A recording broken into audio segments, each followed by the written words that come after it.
Se você for analisar friamente, o Paris Saint-Germain não precisava do Neymar para ser campeão francês, entendeu? O Neymar foi para lá, é uma transação astronômica, mas o pensamento do Paris Saint-Germain é conquistar a Champions League, é diferente. Só que os anos estão passando tão rápido, o Neymar não está percebendo isso, né? Já está com a idade avançada, já praticamente 28, 29, né? Então, dentro da seleção brasileira, eu acho assim que tem deixado muito a desejar. Né? Eu acho assim, eu tenho comentado até, o Jorge Jesus, eu acho que deveria ter uma chance na seleção brasileira, entendeu? Ele fez um grande trabalho no Flamengo, é um treinador que fala português, que não vai ter dificuldade de se comunicar com os jogadores da seleção. É bom ter experiência internacional também para você assumir a seleção brasileira. Ele parecia um torcedor ali narrando na mesa de um bar, né? Falando Então não pode, ele extrapolou demais. Aí você está gravado agora, né? O resto da eternidade, quando for passar de novo, vai mostrar ele falando essas besteiras tudo de novo, né? Tem que se conformar com isso. O Romário não treinou nem um dia pênalti, desde Teresópolis. Ele decidiu na hora bater, ele sabia? Ele resolveu bater na hora. Falou, pai, eu vou bater. Aí, graças a Deus, a bola entrou, né? Bateu na trave e entrou, né?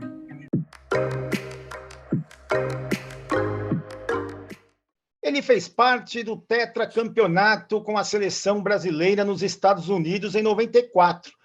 Depois foi campeão em 97 da Copa América. Copa América última aí que o Brasil acabou perdendo para a Argentina por 1-0. Nasceu aqui em São Paulo, Zona Sul, Santo Amaro, Cidade Dutra, bairro aqui da capital paulista. E reside atualmente em Balneário Camboriú, em Santa Catarina. O nome dele, Márcio Santos, zagueiro que por muito tempo atuou no futebol brasileiro. Márcio, obrigado por aceitar o convite do All Sport. Tudo bem? É um prazer sempre ter contato com vocês, né, da imprensa. O UOL também, eu tenho sempre tido bastante contato com vocês, né? E agradeço o convite. É sempre legal bater um papo com as novidades em dia. Como que você define aí essa seleção brasileira atual que tem como treinador o Tite? A seleção tem tido muita dificuldade, assim. É claro que a preparação para as competições ela tem feito um bom trabalho, o Tite tem feito um bom trabalho. Só que se for analisar dentro da competição, tem deixado a desejar, né? Isso já aconteceu desde a Copa do Mundo com o Tite em 2018, onde o Brasil veio antes das finais.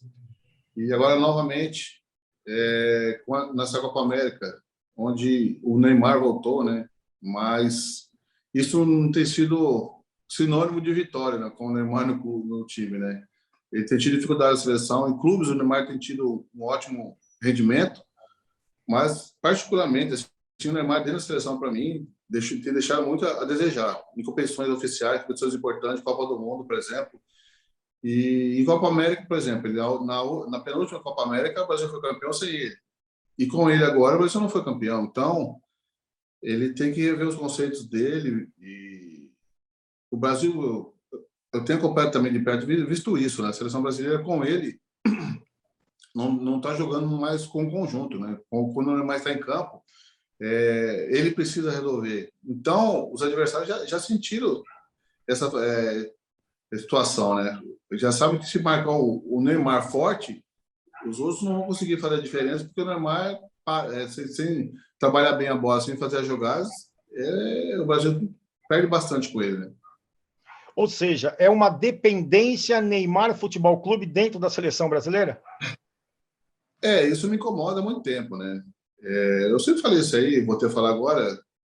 Quando você joga em clube ou na seleção brasileira, você disputa uma competição, e você vai enfrentar o adversário, que esse adversário que faz a diferença, o clube ou a seleção tem essa dependência, fica muito mais fácil você anular o adversário.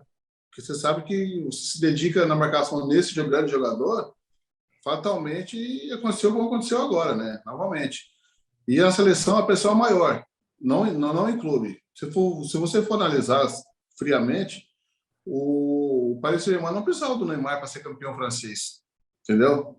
O Neymar foi para lá, é uma transação astronômica, mas o pensamento do Paris Saint-Germain é conquistar a Champions League, é diferente. Só que os anos estão passando tão rápido, o Neymar não está percebendo isso, né? Já está com a idade avançada, já praticamente 28, 29, né? Então, dentro da seleção brasileira, eu acho assim que ele tem deixado muito a desejar, né? Ele sempre com pessoas importantes, outros Copa América mesmo, ele deixou o Brasil aqui não falo a memória qual país agora, ele deixou o Brasil, veio, voltou antes, né, para o Brasil.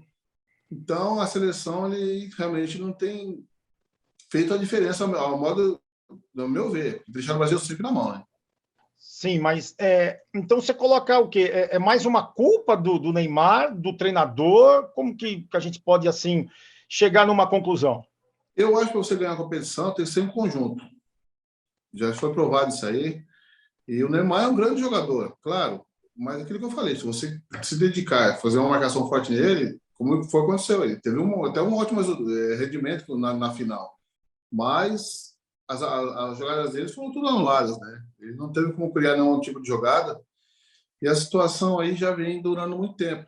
O Tite, ele acredita que ele teria que rever os conceitos dele em relação à formação da equipe. O maior exemplo que eu disse agora há pouco, a seleção foi campeã quando o Neymar não pôde jogar a Copa América, porque aí virou um conjunto. Os grandes jogadores, os jogadores que fazem diferença na temporada na Europa, cada um no seu país, no seu clube, fazem a diferença, são convocados em competições ou Copa do Mundo ou Copa América, e dentro de seleção eles não conseguem ter um rendimento. Por exemplo, o Neymar, eles precisam tocar a bola para o Neymar. Se eles tentarem fazer uma jogada que eles estão acostumados a fazer no clube, boas jogadas, eles não arriscam fazer. Eles preferem tocar para o Neymar e isso aí abala um pouco o rendimento da seleção, entendeu? Eu acho que tem que ter um conjunto e isso aconteceu na Copa América. O Neymar não pôde permanecer na seleção e com o conjunto a seleção mandou muito bem e foi campeão da Copa América. Entendi. E antes mesmo dessa final contra a Argentina, alguns torcedores em redes sociais, publicamente, declararam que iam torcer para a Argentina, né? Alguns até no caso, né, Márcio, por tudo que está acontecendo hoje na CBF, né? Por tudo que está acontecendo no futebol brasileiro, enfim, isso se dá mais ao fato de que o torcedor desapegou da seleção brasileira. Nós, eu digo assim, mídia, jogadores, tem alguém culpado de toda essa situação, desse desapego com a seleção brasileira? Isso já está provado, né? O brasileiro está carente de ídolos há muito tempo, né? O brasileiro, desde lá de trás, já da morte do Ayrton Senna, Fórmula 1 não tem mais nenhum ídolo. E cada vez mais o brasileiro está dando. Se você for parar para analisar, os últimos anos o brasileiro tem dado muita atenção até ao futebol feminino. Está tão carente de resultados até negativos da seleção brasileira, masculina, que já cresceu muito o interesse pelo futebol feminino. E em relação à situação que você disse, realmente, eu até estava comentando isso ontem, né? Essa carência de ídolos, se você for analisar, o Neymar é um grande jogador, mas ele tem aparecido mais extra-campo, com muita polêmica, do que dentro de campo. Então, o Messi é um grande jogador, mas é uma pessoa séria, focada, ele tem a família dele. E o Messi, eu não me lembro, teve uma polêmica, não existiu até hoje uma polêmica com o Messi. Então, isso aí faz com que o brasileiro. É uma coisa que não dá para entender. Está começando a torcer para a Argentina, né? O Messi, no caso, que é o ídolo da Argentina. E isso aí não pode acontecer, tem que ser mudado urgente. Isso aí, né? As pessoas têm que rever o conceito deles, né?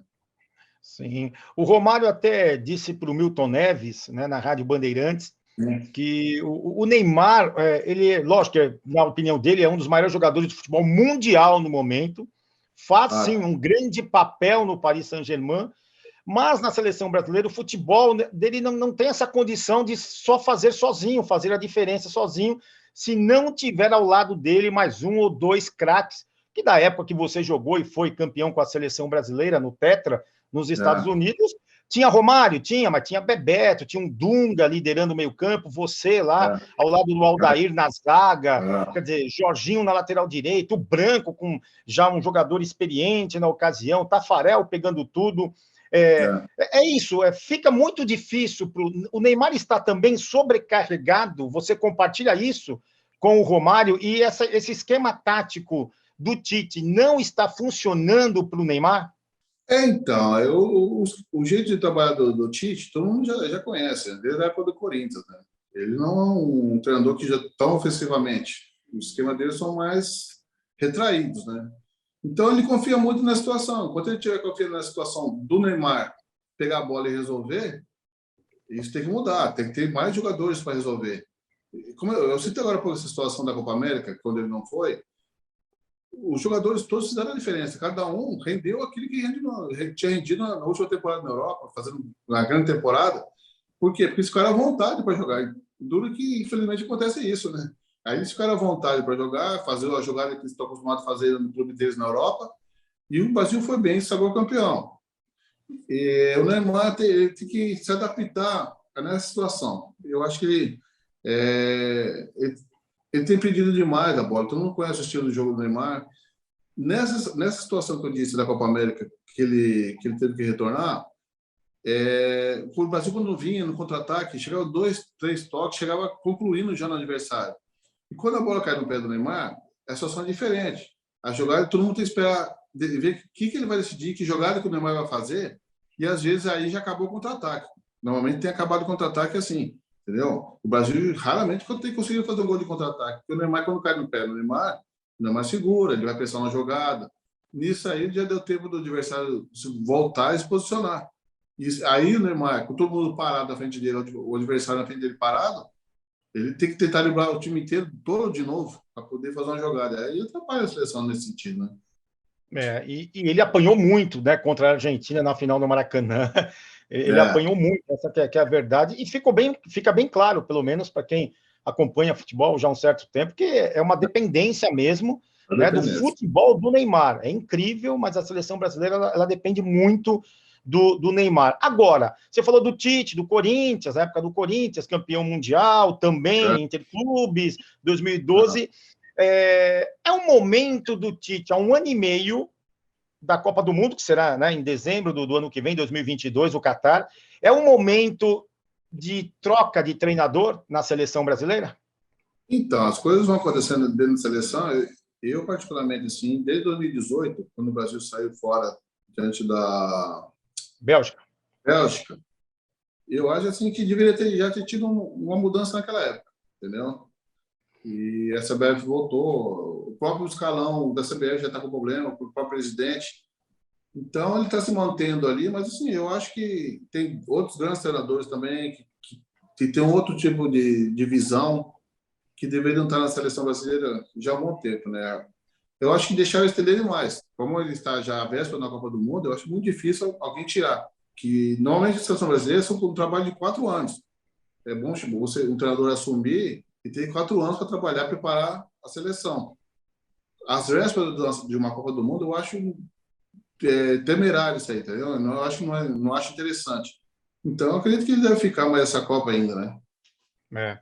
E por tudo que você já viveu dentro do futebol, com tantos treinadores, né, pelo qual você acabou trabalhando, fora Tite, que hoje está na seleção brasileira, qual seria esse outro treinador que, na sua visão, teria ainda como, talvez, resgatar algo nessa seleção brasileira, mudança de esquema tático, algo diferente, né?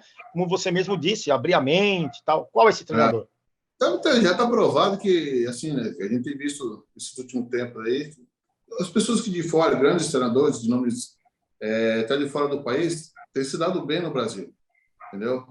Eu acho assim, eu tenho comentado até, o Jorge Jesus, eu acho que deveria ter uma chance na seleção brasileira, entendeu? Ele fez um grande trabalho no Flamengo, é um treinador que fala português, que não vai ter dificuldade de se comunicar com os jogadores da seleção. E eu acho que seria uma aposta, seria ir na seleção brasileira. Tem uns bons treinadores no Brasil, mas assim, é bom ter experiência internacional também para você assumir a seleção brasileira, entendeu? Se você não tiver experiência internacional, você fica um pouquinho atrás dos outros. E eu penso assim, eu acho que uma pessoa que deveria assumir seria o Jorge Jesus. E você acredita que a seleção brasileira, até antes mesmo desse Mundial no Catar, no próximo ano, no final do ano, né, do ano que vem, ela resgata? É difícil, porque vocês viveram muito isso, né, nas eliminatórias de 93, o Parreira foi criticado demais, né? Eu me recordo de um jogo aqui no Morumbi contra o Equador, foi 1-0, sofrido, a seleção brasileira vaiada, aí sim teve o jogo contra o Uruguai, os 2 gols do Romário, do baixinho, a seleção resolveu e foi para o Mundial nos Estados Unidos. Mas você acredita ainda nessa recuperação, nesse amor do torcedor brasileiro para com a seleção? Mas são outras situações, são outras épocas, né? Como você disse, naquela época, o brasileiro tinha muito contato com a seleção brasileira, entendeu? A gente tinha muito amistoso, fazia muito amistoso dentro do Brasil, por cada país, cada estado do Brasil. Então, tinha essa proximidade. Eu lembro que a cada cidade que a gente ia jogar, ficava mais gente de fora do que dentro do lado de fora do que dentro do estádio no dia do jogo. Eu lembro de todo esse detalhe. E isso acabou, esse amor à seleção acabou já há um tempo, né? Os resultados não têm sido bons. A mentalidade, já há muitos anos, já que mudou. Eu até digo assim, quem mora em condomínio, por exemplo, você vê as crianças jogando futebol no condomínio, raramente você vai ver uma criança com a camisa do time do futebol brasileiro. Ele vai ter a criança com a camisa do Paris Saint-Germain, do Milan. Então, por aí, eles não têm mais interesse nem nos clubes brasileiros, nem na seleção. E os jogadores que saem muito novo do Brasil. O nosso modelo de jogar já está ultrapassado, já está modificado há muito tempo. Já desde a última geração, acho que de 2014, que praticamente todos os jogadores que saíram desconhecidos do Brasil, o elenco praticamente foi tudo assim. Jogadores que saíram desconhecidos do Brasil e fizeram sucesso lá na Europa e foram convocados. Mas aí a essência acabou, entendeu? Acabou por quê? Porque ele sai jovem, aí, por exemplo, ele vai para uma Inglaterra, ele novo, ele vai crescer sob a influência do futebol inglês. Ou vai para a Espanha, ele vai crescer sob a influência do futebol espanhol. Quando ele vem para o Brasil, a crescência do futebol brasileiro já perdeu, entendeu? Já perdeu. Então, isso que tem que acabar. Porque a gente tinha um trajeto antigamente para chegar na Europa. A gente tinha um sonho quando era jovem, jogar no time do coração. Aí, depois de ir para a seleção, depois de ir para a Europa. A gente tinha que fazer esse trajeto. Agora não tem mais trajeto. O garoto já quer ir embora cedo para o clube da Europa. Ele não pensa em jogar no Brasil mais. E esse desinteresse aí tem sido crucial para o nível do futebol brasileiro. É uma realidade, né? A gente tem que encarar essa realidade, que é o que acontece mesmo, né? Você deu esse exemplo do condomínio, é o que mais a gente vê mesmo, garotos com outras camisas de clubes, mas fora do Brasil, né? Clubes da Europa. Por falar em Europa, você que jogou na França, né? Na Holanda, na Itália, hoje o Brasil, a seleção brasileira, ela não faz frente, eu digo frente de igual para igual, tem a tradição, com as chamadas assim seleções fortes da Europa? Tá bem claro isso aí, né? Eu acho que a seleção realmente ia ter dificuldade na Eurocopa, né? E eu acho que sim, o nível está muito grande, né? A Itália voltou com tudo agora, ficou muito tempo ausente, né? E eu percebi assim, né? Eu acompanhei a Itália dentro da competição e eu achei que ela ia chegar e ia conseguir ganhar esse título. Então, o ano que vem é uma das favoritas, eu acho que já é a Itália, porque ela voltou com tudo, voltou bem, é uma camisa vencedora, uma camisa de respeito. E a seleção brasileira realmente, os europeus estão adorando a situação que eu disse agora anteriormente, estão adorando a situação, que agora o brasileiro perdeu a essência. A seleção não é praticamente uma seleção brasileira, é uma seleção europeia, entendeu? Os jogadores chegam e fazem. Agora, para ir na seleção brasileira, tem que fazer sucesso na Europa. Sai novo, desconhecido, e faz sucesso na Europa ser convocado. Ao contrário, entendeu?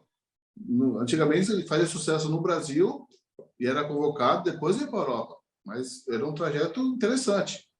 Agora perdeu essa essência, né? Enquanto não voltar a fazer como fazia antigamente, eu acho difícil a gente ser respeitado e chegar num alto nível novamente. E você, pelo que tem acompanhado, né, o Éder Militão, do Real Madrid, zagueiro, o Felipe, do Atlético de Madrid, Marquinhos, do Paris Saint-Germain, Claro. O Thiago Silva, com toda a experiência do Chelsea. E qual é a sua hoje, a sua dupla de zagueiros da seleção brasileira? Ou com 3 zagueiros, não sei qual esquema tático você prefere. Mas está de bom tamanho o Thiago Silva? Você acredita que ele ainda estará no Catar? E o Marquinhos, ou vem outros? Tem o Miranda no São Paulo também, enfim, jogador experiente. Qual é a sua dupla ou com 3 zagueiros da sua preferência? Eu prefiro dois zagueiros só, né? Eu Hum. praticamente joguei minha carreira inteira com dois zagueiros. Não me recordo de ter jogado no clube com três zagueiros. Só na Ajax jogava com três zagueiros. Mas, assim, voltando ao assunto da revelação dos atletas, antigamente a gente tinha um trajeto até chegar ao profissional. A gente começava no juvenil, infantil, juvenil, juniores e profissional. Você chegava pronto para o profissional. Eu até brinco assim um pouquinho com meus amigos, falo assim, ó, os gols da rodada estão mais para vídeo cacetada do zagueiro do que qualidade dos atacantes. É muita falha infantil. Por quê? Porque o zagueiro e o goleiro é uma posição de segurança do time. Se o zagueiro falhar, o goleiro é gol do adversário. Se um meia, um atacante perder a bola, dá tempo de ter todas outras fases para recuperar a bola. E aí o que acontece? Aquela história de subir, estou subindo muito cedo profissional. Zagueiro, goleiro. Então, eles estão chegando muito imaturo no profissional. É uma posição que você tem que ser muito trabalhado nessa categoria de base. Se você chegar imaturo no profissional, com 16, 17 anos, chegando nessa posição zagueiro e goleiro, que eu digo sempre, automaticamente você vai cometer muitas falhas. Eles não têm preparação para estar ali nessa posição. E voltando ao assunto dos zagueiros, eles saíram novo do Brasil também. Né? Então, lá fora, a preparação de zagueiros é diferente. Né? Eles têm qualidade, têm muita qualidade, por quê? Porque eles foram preparados lá fora. Um atacante brasileiro que vai enfrentar esses zagueiros da Europa, eles têm muita dificuldade, porque os zagueiros lá trabalham muito velocidade, força. Então, por mais que eles dêem um tapa na velocidade na frente, eles saem jogando, passam na frente do atacante nosso, saem jogando. É diferente. Eles sentem dificuldade de enfrentar um zagueiro europeu. Mas aquela fase de pegar um atacante nosso, driblar, como tinha antigamente, está muito, como poderia dizer a palavra assim, está muito normal. O futebol brasileiro está muito previsível, entendeu? Não tem mais um jogador que salta o marcador. Somente o Neymar que faz isso aí. Mas o Neymar tem feito muito isso com seleções menores. Quando é uma seleção grande, ele já sabe como se comportar para marcar o Neymar. Isso aí está bem provado, né? E aí fica difícil até mesmo dentro desse esquema tático do Tite, ele conseguir sozinho carregar o chamado piano, né? Como a gente fala dentro do futebol. Mas Ele hoje a não sua joga dupla. tênis, né? Ele não É, joga tênis. Mas qual seria a sua dupla de zagueiros hoje da seleção brasileira? Tá de bom tamanho o Thiago Silva, o Marquinhos? Cara, o Thiago Silva tem feito a diferença, né? Tem sido um zagueiro exemplar, assim, com qualidade. E o Marquinhos também cresceu, evoluiu muito. E os dois já jogaram há muito tempo junto, né, na Europa. Então, para mim, com certeza é a dupla ideal, né? Por já jogar muito tempo junto e ter a experiência europeia, né? Agora, nós aqui da mídia, a gente coloca muito assim, né? Ah, falta isso, tem isso, tem que apontar isso, esse esquema tático. Né? Mas qual é a solução para o futebol brasileiro? Em termos de esquema tático, em termos de pelo menos empatar com o europeu? Tem? Eu acho que tem que ser revista essa formação dos jogadores. Eu até pouco tempo, do conhecimento de vocês, eu estava no Santos agora, né? Como Sim. coordenador do futebol profissional. E eu, dentro do clube, eu também não estava só cuidando da parte do profissional, eu também estava cuidando, dando muita atenção para a base.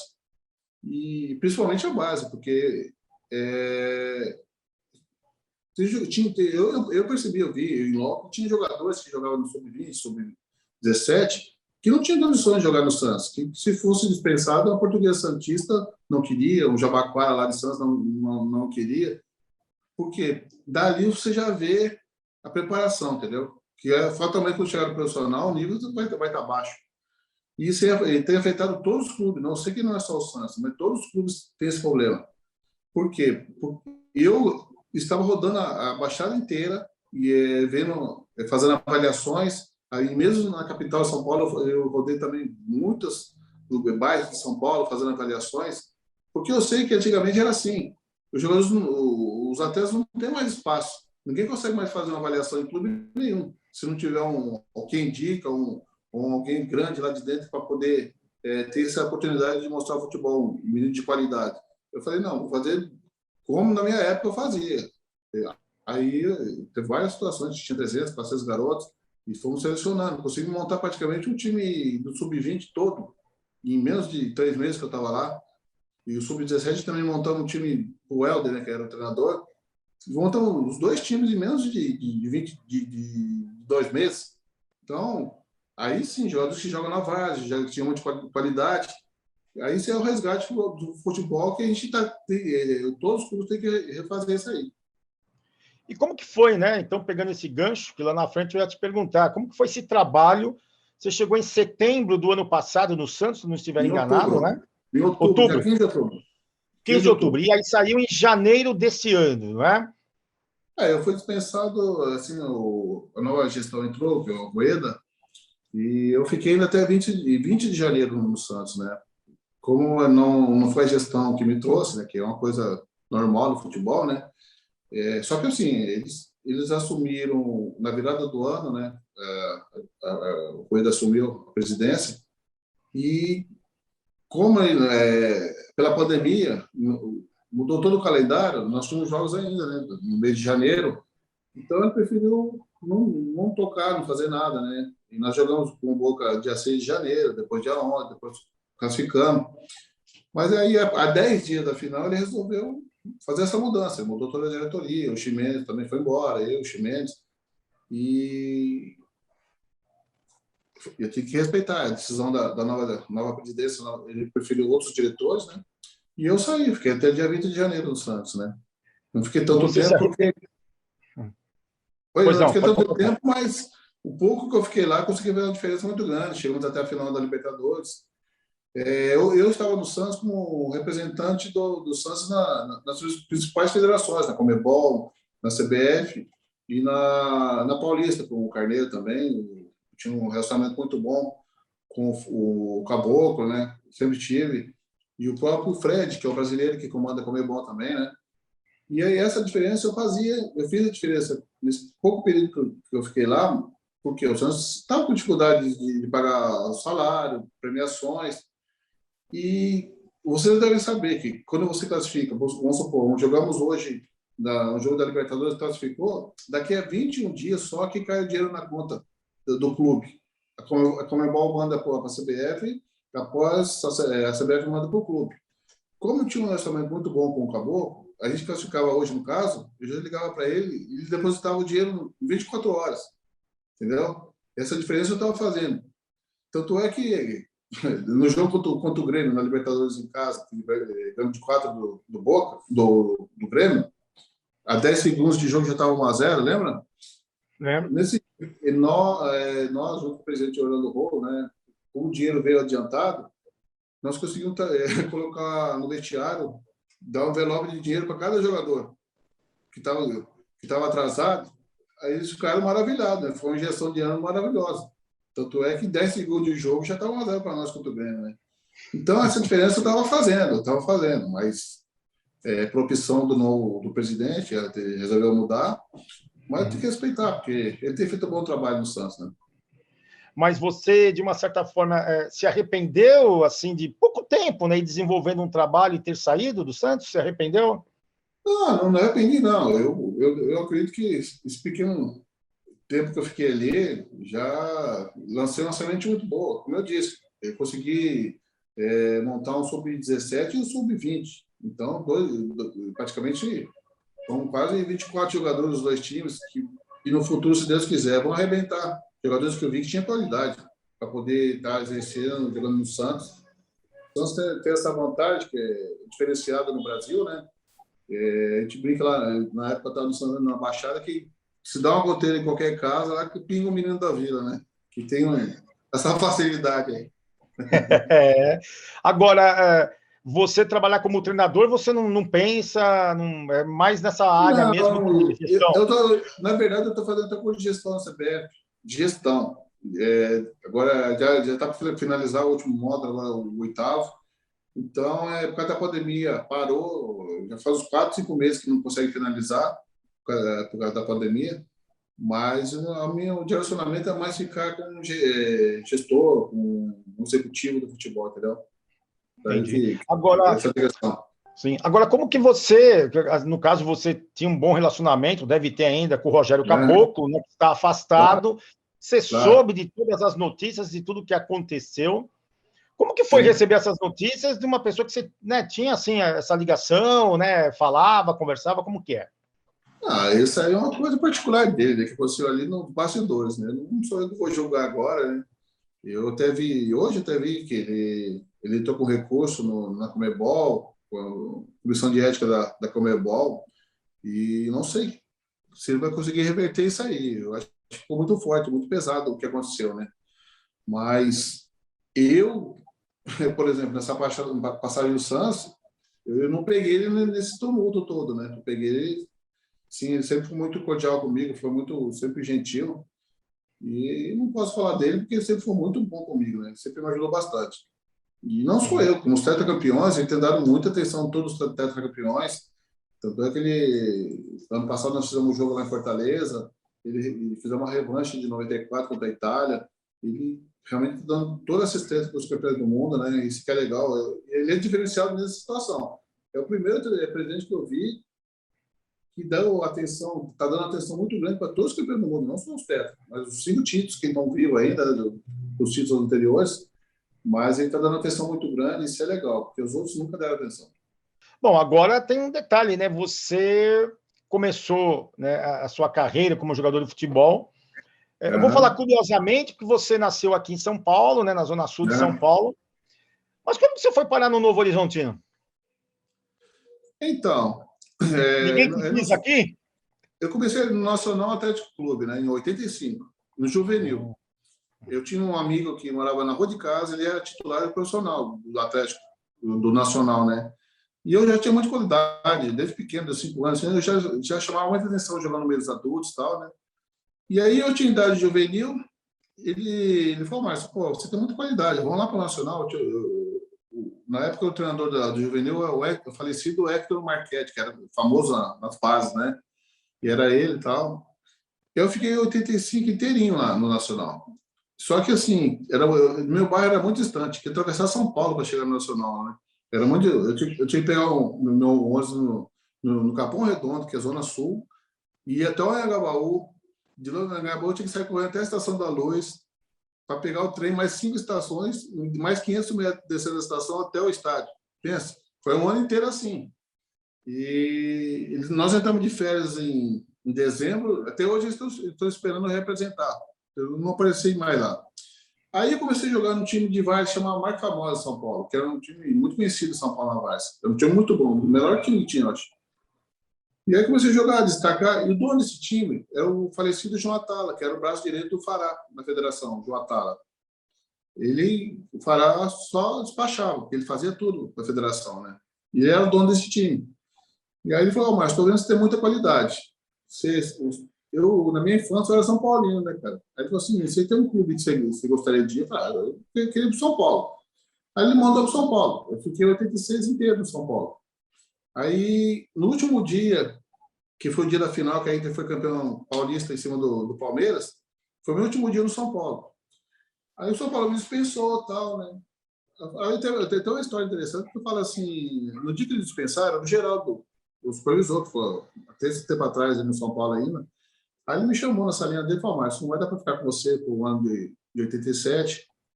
Eu já tenho o Ivan, que é o Ivan, o quarto zagueiro, que é parecido comigo, né? Tem o Glauber, que é o zagueiro central, os dois são de seleção, já tem um menino que está subindo, então não vai dar para ficar com você.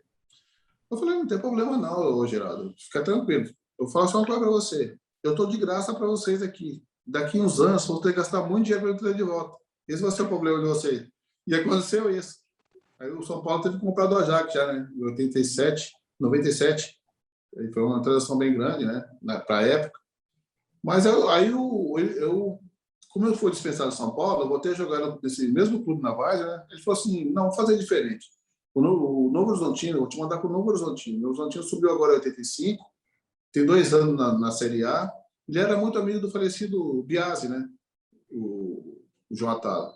Aí ele falou assim, pelo que você joga, eu tinha 16 anos, pelo que você joga, em 2 anos, ele profetizou, em 2 anos você vai estar titular no Paulistão já. Aí isso aconteceu, porque ele profetizou, eu fui para lá, só tinha juniores e profissional, mas eu só fiquei entregue ao profissional com 16 anos. Só descia para jogar partida importante, finais do campeonato da categoria, eu descia, jogava, mas continuava só treinando profissional. Aí dali desandei, né? Foi 3 anos maravilhosos no Horizontino. Fui melhor zagueiro do Taça São Paulo, 88, 89.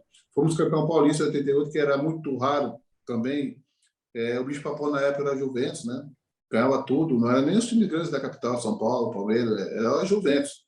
E chegou na final contra a Juventus, ganhamos de 1-0, tal, campeão. Fomos para a Taça São Paulo como campeão paulista no Horizontino. Novo Horizonte tem 60 mil habitantes. E dali foi legal, foi 2 anos, como eu disse, né? 2 anos melhor zagueiro da Taça São Paulo.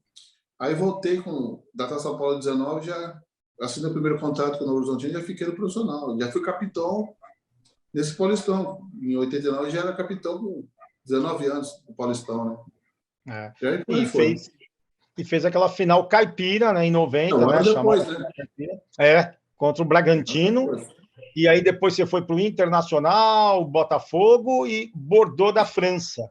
Não foi isso? E eu fui convocado para a seleção jogando pelo Novo Horizontino, né? Muita gente pensa, a maioria pensa que foi convocado depois que foi para o Inter em 90. Não, acabou a Copa de 90, era o Lazzaroni, ele saiu, o Falcão assumiu, aí ele me convocou no primeiro amistoso, foi contra a Espanha, lá na Espanha, e eu jogando pelo Novo Horizontino, entendeu? E eu sou o recordista na CBF. Eu sou o jogador que mais participou da seleção por clube diferente. Outro clube consecutivo, eu participei da seleção. Nenhum jogador conseguiu isso até agora. Foi o maior regular de todos, sabia? Desde o Novo Horizontino, eu participei da seleção, até voltar para São Paulo. Depois eu não joguei mais, em 98 fui cortado, não fui mais, né? Mas todos os clubes que eu estava, eu participei da seleção. De 90 a 98, então?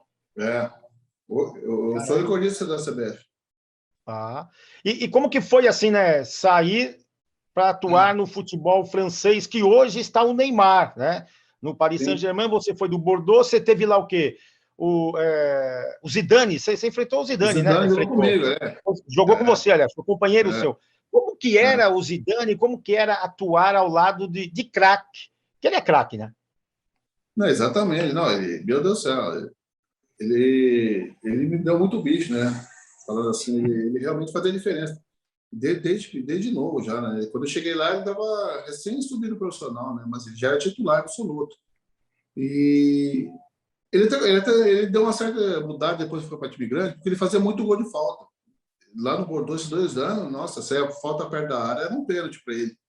Só que depois ele foi para os times grandes e tal, aí já não teve esse rendimento de falta. Mas só isso, porque o resto.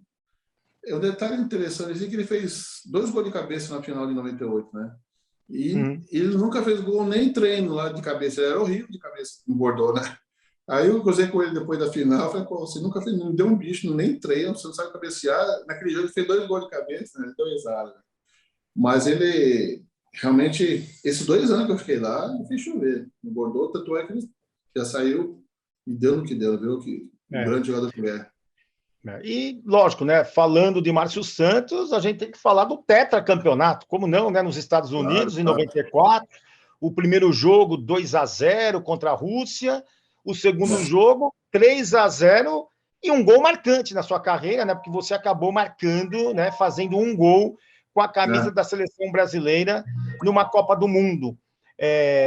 Você não era para ser convocado, é mais ou menos isso, aí o Ricardo Gomes acabou se machucando. Como que se deu a sua convocação depois que saiu o Falcão, entrou o Parreira, e assim ele foi convocando você? Como que foi, Márcio? Não, o que acontece? Como eu disse anteriormente, o Falcão assumiu a seleção depois de 90, na Copa da Itália. Primeiro amistoso depois da Copa de 90, eu já fui convocado. Então, eu participei da seleção normalmente, joguei a Copa América em 91 lá no Chile, e o Parreira chegou para a eliminatória em 93. Eu já estava desde 90 seleção. Então, eu já estava ali bem ambientado, tal, já estava fazendo meu sucesso lá dentro da seleção. Aí o Parreira, é questão de mentalidade. O Parreira, assim, ele é uma pessoa, quando ele está em atividade, ele não. Se tratando da seleção brasileira, ele não é uma pessoa que dá muita oportunidade porque não tem experiência de Copa do Mundo.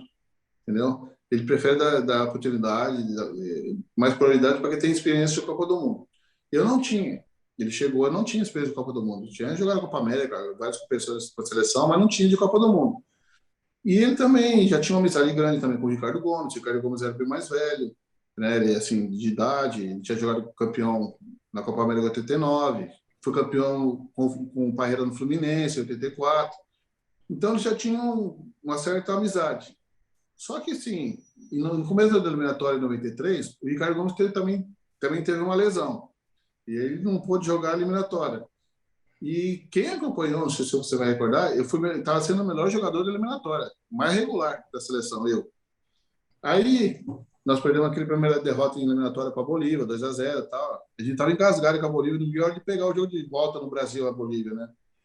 E na semana do jogo, da Bolívia era no domingo, na segunda-feira, o primeiro treino em Teresópolis, o Paeiro e o Zagallo me chamaram na salinha antes do primeiro treino. E o Ricardo Gomes já tinha recuperado a lesão. Aí ele falou, Márcio, isso aqui é que você está muito bem e tal. Eu até brinco assim, quando dá um tapinha nas costas da Região, é um perigo, né? Aí, aí, aí, aí ele falou assim, ó, você está muito bem, parabéns, mas assim, eu queria ver o Ricardo, ele recuperou da lesão, nesse jogo da Bolívia lá em Recife, e eu estou pensando agora em ir ao primeiro treino, já começar os dois Ricardo e tal. Ah, tudo bem.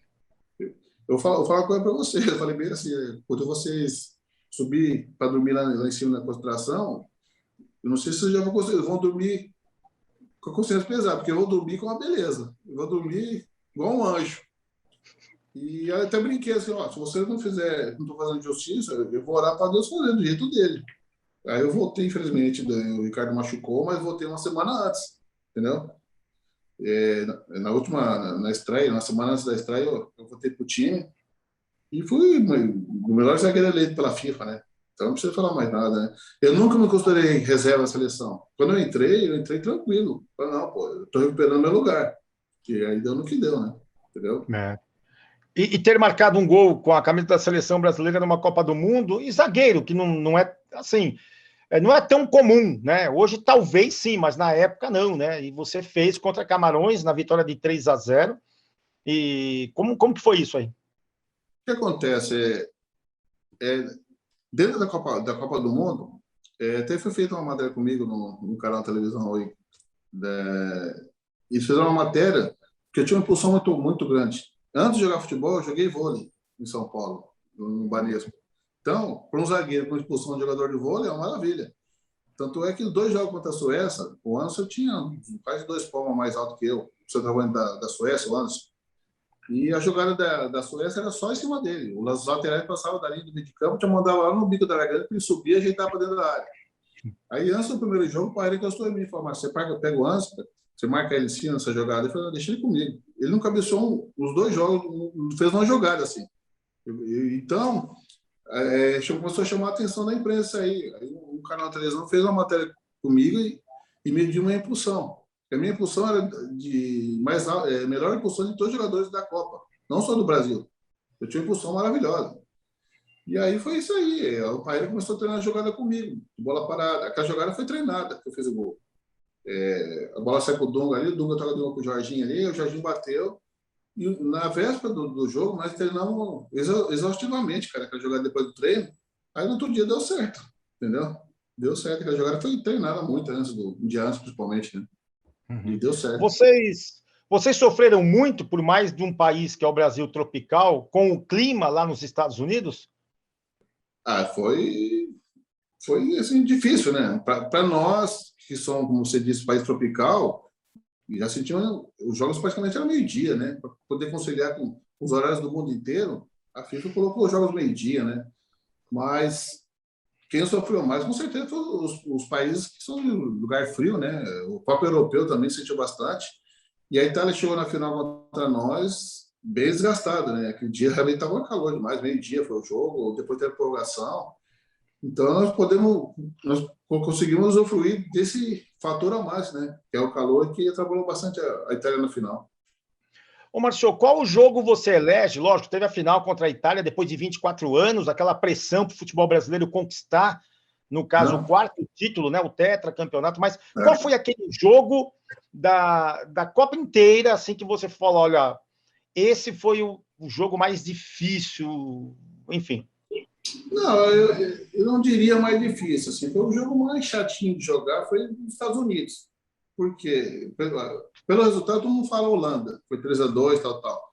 Mas para mim não foi. Porque a Holanda a gente estava bem no jogo, estava 2-0. estava tranquilo. Aí nós perdemos o foco, perdemos a concentração no jogo. Aí a Holanda começou a jogar, eles chamaram começar a jogar, ela ficou à vontade e tal, empatou. Aí quando ela empatou, fez o segundo jogo, nós olhamos para a cara do outro e falamos, pô, só faz 15 minutos que a Holanda, só a Holanda está jogando, vamos voltar para o jogo, né? Aí voltamos para o jogo, deu no que deu. Mas os Estados Unidos foi diferente, porque a seleção brasileira tinha um patrocinador que distribuía camiseta para a torcida. Então a gente entrava em campo, quando a gente estava entrando em campo, parecia que estava entrando no Brasil. Tudo verde e amarelo, tal, era legal.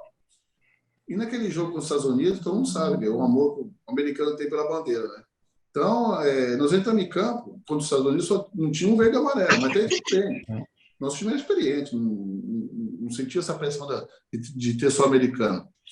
Mas o que atrapalhou foi a expulsão do Leonardo no começo, né? O Leonardo foi expulso logo no começo do jogo, então jogar com a menta, os Estados Unidos, eles não tinham qualidade para estar ali na Copa do Mundo. Assim. Naquela época era novidade para eles o nosso futebol, o futebol nosso.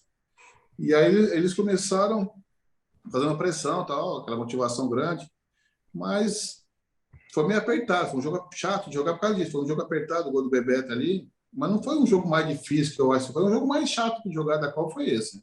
Bom, e aí, até então, né, uma Copa do Mundo não havia sido decidida nas penalidades máximas, né, nos pênaltis, e aconteceu, né, aconteceu em 94, e depois de 24 anos que o Brasil foi em 70 contra a Itália, 4-1, veio a Itália em 94, 0-0, tempo normal, prorrogação, e nos pênaltis, né, vai o Baresi, né, o Baresi vai com as pernas cansadas, tal, e acaba isolando a bola, e vai você, né, que chutava forte, né, chutava muito forte, e trocar de... Foi o único pênalti que você errou na sua carreira?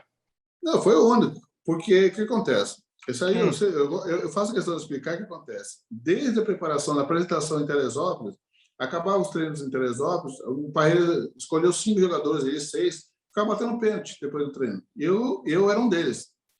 Na época, os 3 goleiros nossos eram o Tafarel, o Zete e o Gilmar Rinaldi, né? E nenhum desses treinos que a gente ficava batendo pênalti após os treinos, assim, nenhum deles pegaram um pênalti meu. Eu batia bem, o goleiro não saía nem na foto. Aí isso aconteceu lá nos Estados Unidos, lá também acabava o treino lá, a gente ficava batendo e tal. Só que ninguém imaginava que ia para os pênaltis. Aí beleza. Aí no dia do jogo, na pré-eleição, o Branco, o Dunga e o Tafarel tinham jogado na Itália, jogavam na Itália. O último italiano já conhecia bem a seleção da Itália, eles. Então eles foram unânimes falando do Pagliuca. Logo o primeiro nós falamos da Itália foi o Pagliuca, o goleiro. Eles falaram assim, o Pagliuca falhou muito nesse último italiano pelo lado direito. Nossa, ele teve muitas falhas assim que escandalosas. Então, gente, vamos fazer trabalhar ali. Pegou, chuta, vamos chutar, vou chutar bastante, exigir bastante ele pelo lado direito. Aí beleza, estava em campo assim.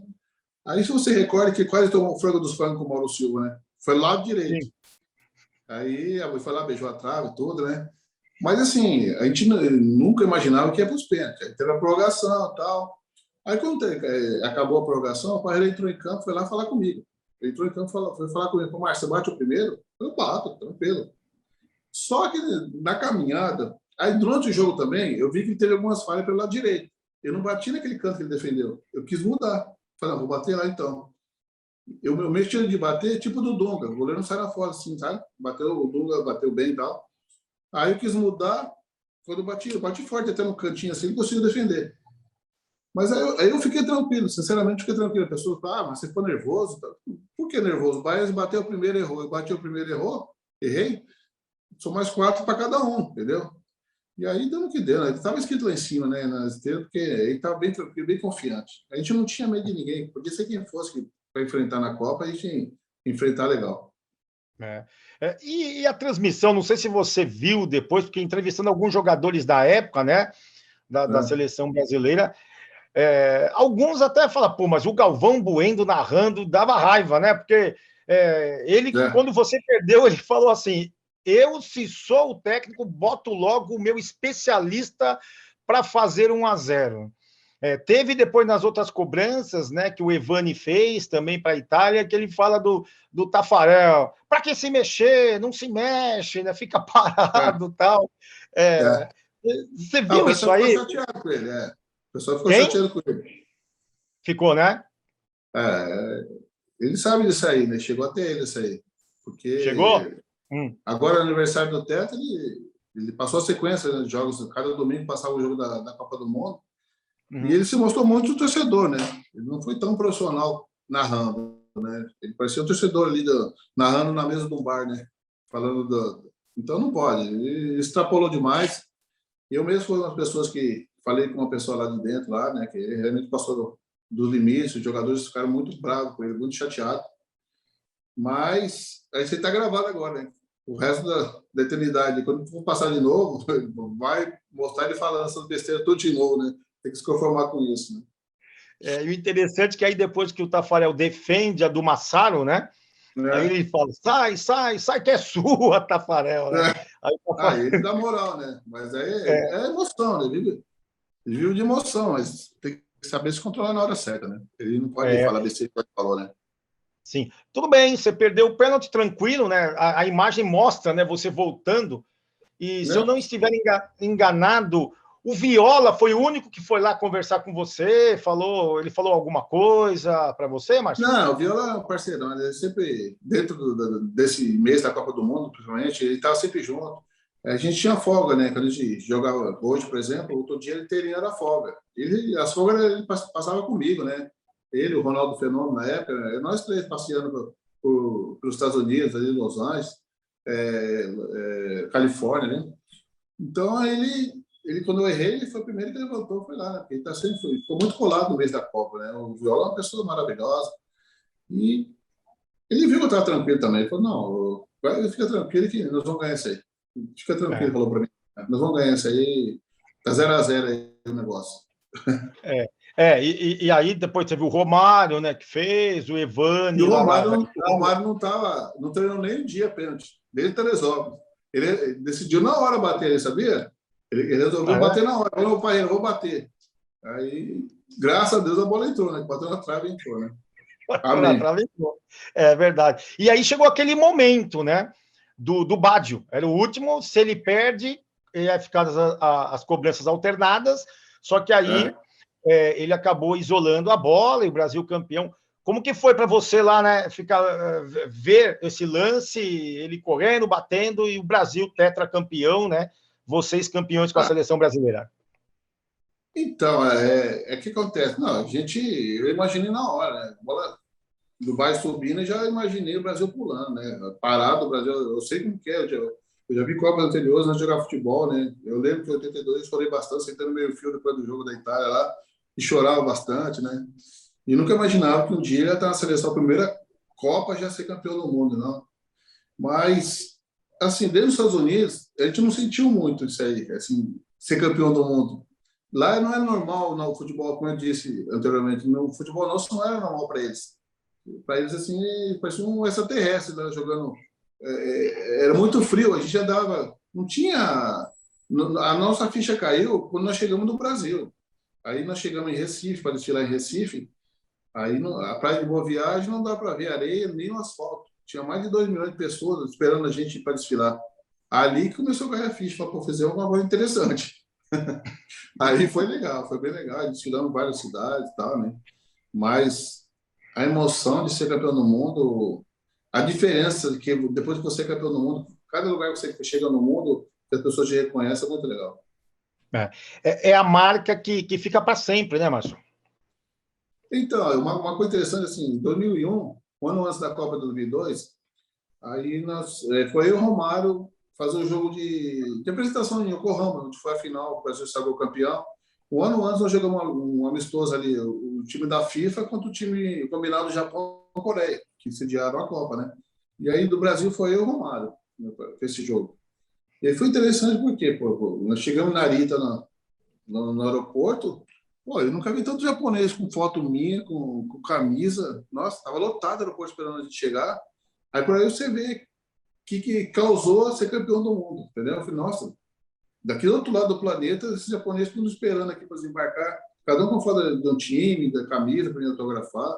Foi muito legal isso aí. Isso aí que realmente foi a referência para mim ser campeão do mundo. E também você passou pelo futebol italiano, né? Foi para a Fiorentina.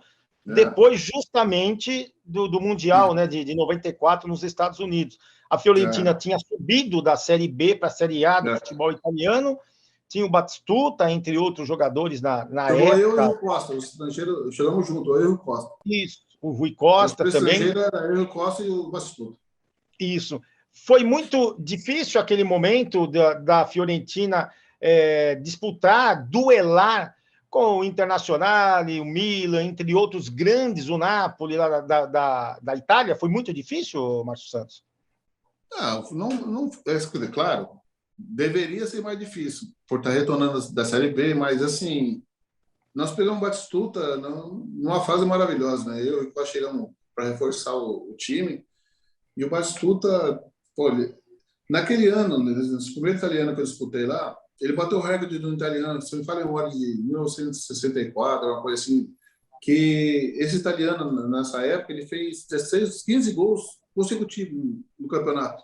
Todo jogo ele fazia um gol. E o Batistuta quebrou o recorde dele nesse campeonato que eu estava com ele. Ele fez 16 gols, o Batistuta. Então, todo jogo era a série que ele ia fazer, tinha que segurar lá atrás, né? Então, nós chegamos e ficamos em quinto no campeonato italiano. Para a primeira temporada na Itália, vindo da Série B, nós conseguimos fazer um ótimo campeonato, entendeu? Só que desde eu joguei só um italiano, o Ajax foi lá e me comprou da Fiorentina de novo, né? Que era o melhor time do mundo na época, né? O time... Quando eu cheguei a assinar contrato com o Ajax, estava 60 partidas invicto. Imagina! Isso é louco, 60 partidas invicto, nunca vi na minha vida. Tanto é que ganhou tudo, né? Os 5 competições que eu joguei lá no primeiro ano, ganhou 5. Aí ganhou no Mundial no Grêmio, no Japão, tudo, né? Foi bem legal. Falamos de 94, né? Decisão para os pênaltis, pela primeira vez a Copa do Mundo decidia, né? Por penalidades máximas. Depois teve em 2006, né? Bem lembrado também na Itália e França, isso, né? Que até o Zidane jogava na França, tal, e a Itália foi campeã. E aí você retorna ao futebol brasileiro, né? E com a grande expectativa, e eu acredito que se não fosse a lesão, você estaria em 98 no Mundial da França.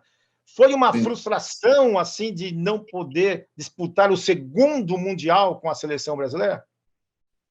Eu não diria frustração, cara. Eu sou muito pé no chão, assim, entendeu? Na verdade, também até, assim, não afetou em nada aquilo que aconteceu em 94, por não ter ido para 98, entendeu? Até porque, assim, a defesa menos vazada é a nossa, de 94. Tomamos só 3 gols. Então, nós estamos com regra até agora, entendeu? Mas, assim, eu poderia ter jogado normalmente a Copa de 98. Quando eu me apresentei na seleção na terça-feira, o Brasil ia ficar aquela semana inteira treinando lá em Teresópolis e no final de semana ia para a França. E, assim, quando eu apresentei na terça-feira, fui campeão paulista, mas assim, eu tinha uma fisgada no começo do jogo, 10 minutos do jogo, o primeiro pique que eu dei 100%, o primeiro movimento do jogo já foi esse pique, porque a gente precisava ganhar para ser campeão paulista e ganhar 2 gols diferentes para o Corinthians. Então nós começamos o jogo pressionando o Corinthians, 10 minutos de jogo, não tinha conseguido passar do meio de campo, a gente pressionando, e aquele dia estava meio frio. E eu estava com o Mirandinha do meu lado, aí nós dois parados assistindo o jogo, porque a bola não passava. Aí pressão. Aí a primeira bola que veio chutada lá atrás de mim, perto do Rogério Ceni, eu virei de costas, primeiro movimento do jogo, deu um pique de 100%. Aí esse pique eu sentia fisgado na coxa, entendeu? E aí saí do jogo e tal, mas na terça-feira da apresentação, eu fiquei das 7 horas até quase 11 horas da noite lá, reunido com a comissão, com o Zico, com o Zagallo, todo mundo. E eu falei assim o seguinte, gente, depois do jogo, vocês até viram, eu dei volta olímpica carregando o troféu, era capitão de São Paulo, né? Aí, de volta olímpica, sem problema nenhum. Eu me conheço, raramente tive lesão muscular. Essa lesão aqui, eu acredito que poucos dias, até sexta, eu estou voltando a treinar normalmente. Aí o Zico falou, pois é, gente, a gente precisa do Márcio, daqui a 20 dias é a estreia da Copa. Então, o Márcio, você está falando que ele vai recuperar até sexta, pô. Aí era o Paixão falou, mas eles vão perder, vou ter que chamar jogador aí da região aqui para completar o treino, tal. Eu só escutando. Resumindo, o Zagallo falou, você é o médico, você dá a última palavra. Aí o doutor Lídio falou, infelizmente vou ter que cortar, vou chamar outra, tal. Beleza. Só que assim, naquele final de semana que eu fiquei recuperando, no final de semana, o São Paulo jogou um torneio em Campo Grande. Eu joguei normalmente o torneio. joguei capitão, tudo. Olha, eu vou ter treino em São Paulo na quinta-feira. Na sexta-feira viajamos, no sábado jogamos um torneio lá, o primeiro jogo, se falha a memória, Curitiba. E eu poderia ter jogado a Copa normalmente, entendeu? Aí o Romário ainda foi, lá ele foi cortado na França, né? Nós dois fomos cortados. Mas não me afetou em nada, assim, tudo que eu fiz de legal na 94 tá intacto, entendeu? O pessoal realmente me trata muito legal, onde eu vou. Tá. E em 98, esse título paulista, pelo São Paulo, né? Clube de coração. E aí, você depois, Paulo César Carpegiani. O que aconteceu com o Carpegiani? Não quis você? O que aconteceu? Eu até hoje não entendi. Até hoje não entendi o que aconteceu. Estou tentando entender. Ele chegou no São Paulo, já estava desde 97. Quando eu cheguei no São Paulo, os 3 anos que eu fiquei no São Paulo, era o capitão, desde 97. Quando eu cheguei, era Daniel Pereira, treinador, ele já foi de capitão, e já estava toda essa leva toda, né? O Rogério Ceni, o Denilson subindo, o Edmilson, Dodô, toda essa molecada boa aí que está subindo. E 97 de capitão, 98, aí ele chegou em 99, eu não entendi por quê. O que acontece? Uma coisa que até é bom frisar é o seguinte: você já reparou que todos os campeões do mundo teve problema depois que voltaram para o Brasil? O Lúcio teve, o Rivaldo teve também. E a sensação que eu tenho é que os treinadores querem dar um chacoalhão no elenco e ficam pegando os mais experientes para falar: se eu estou fazendo com ele, não vou fazer com você. E o Carpegiani foi assim, do nada. O São Paulo quase caiu. Nós fomos campeão paulista em 98, né? E no Brasileiro quase caímos. Escapamos nas últimas rodadas para não cair para a Série B do Brasileiro. Então, ele me usou para dar um chacoalhão nos outros, só que eles não têm culpa nenhuma. Ele chegou no São Paulo, em menos de 2 meses, do mês que ele estava no São Paulo, ele me tirou a vaga de capitão do nada, entendi, até agora. Ele já me tirou e achou outros jogadores lá, acho que foi o Rogério Ceni, depois o Ney, na época que o zagueiro jogava comigo. E, claro que eu não entendi. Eu comecei também a tentar me defender, o que está acontecendo. Ele não dava uma chance, não falava nada. Aí um dia ele não gostou de uma entrevista que eu dei e me afastou. Fiquei, sei lá, um mês, treinando separado e tal. Só que assim, aí na final, aí eu estava jogando a competição do brasileiro e estava precisando de experiência. Que eu fazia diferença. Eu gostava mais de clássico até. Eu era o melhor em campo, a maioria dos clássicos eu era o melhor em campo.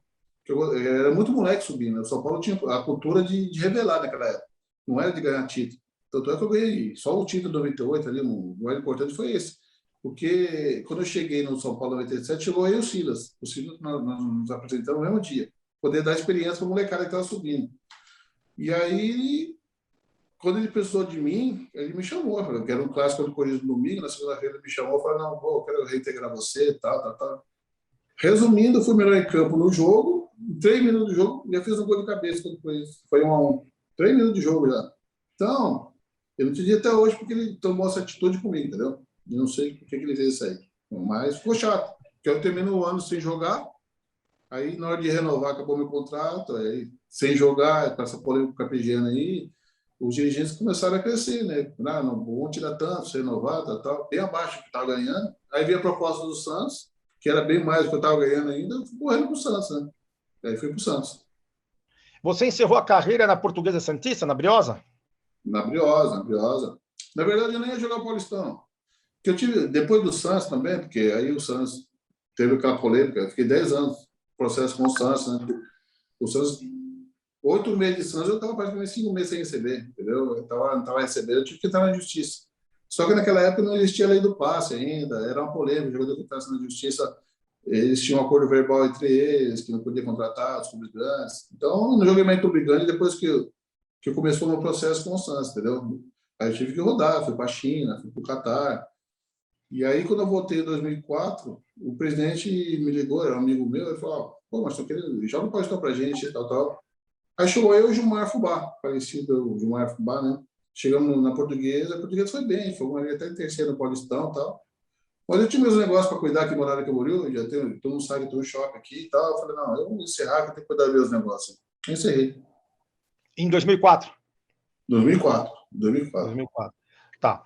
por falar em encerrar, vamos falar um pouco só para a gente encerrar do futuro, né? E você no futuro, você pretende o quê? Novamente coordenador de futebol, vai estar fazendo, pretende encerrar esse curso de gestão, encerrar assim, continuar, o que você pretende? Então, eu estou encerrando agora esse curso aí, para mim foi muito legal. E esse curso de gestão, agora a CBF lançou, agora, coisa de um mês e meio, o curso de executivo. Mas é praticamente só a nomenclatura que muda, é o mesmo curso, entendeu? Então, eu quero me direcionar para isso. Eu quero me direcionar para ser um executivo do futebol e tal. E finalizando esse curso agora, já vai me dar junto. Essa experiência com o Santos me ajudou bastante também. E eu tive um propósito no clube grande aqui de Santa Catarina, 10 dias depois que eu saí do Santos. Só que é um clube que tem muita dificuldade financeira também. E o clube não achei legal no momento ir para lá, entendeu? Eu vou esperar uma coisa assim que seja bem mais interessante para eu voltar para o futebol. Ah, e você nasceu 2 vezes? Em 2008, teve um problema de AVC, rapaz, foi um susto, não foi? Eu tive, rapaz, eu tive. Graças a Deus não foi que a gente tem um cerebelo que é embaixo do cérebro. E foi um cerebelo, né? Que é o que trabalha a coordenação e a fala da pessoa. Então, eu tive um probleminha. Eu tinha uma viagem até com os tetra para ir jogar na Rússia, não fala a memória. No domingo seria a viagem. Aí no sábado começou a dar uma tontura, minha fala enrolou. Aí fui para o hospital.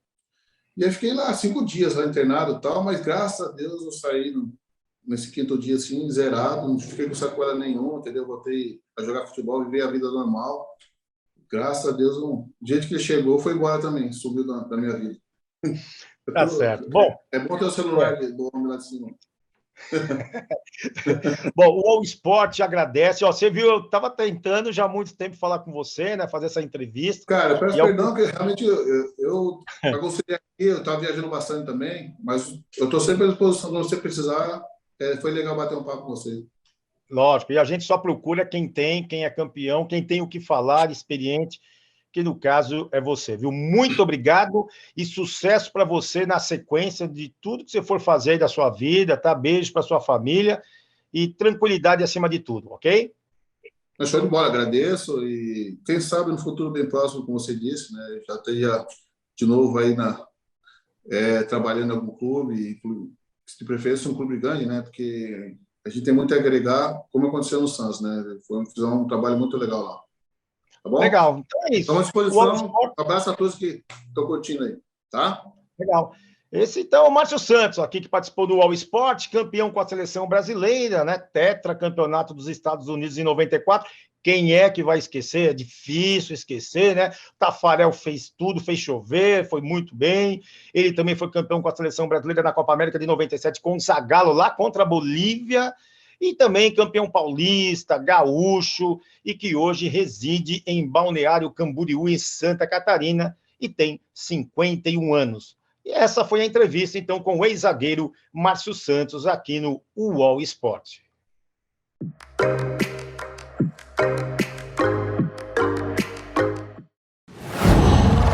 UOL.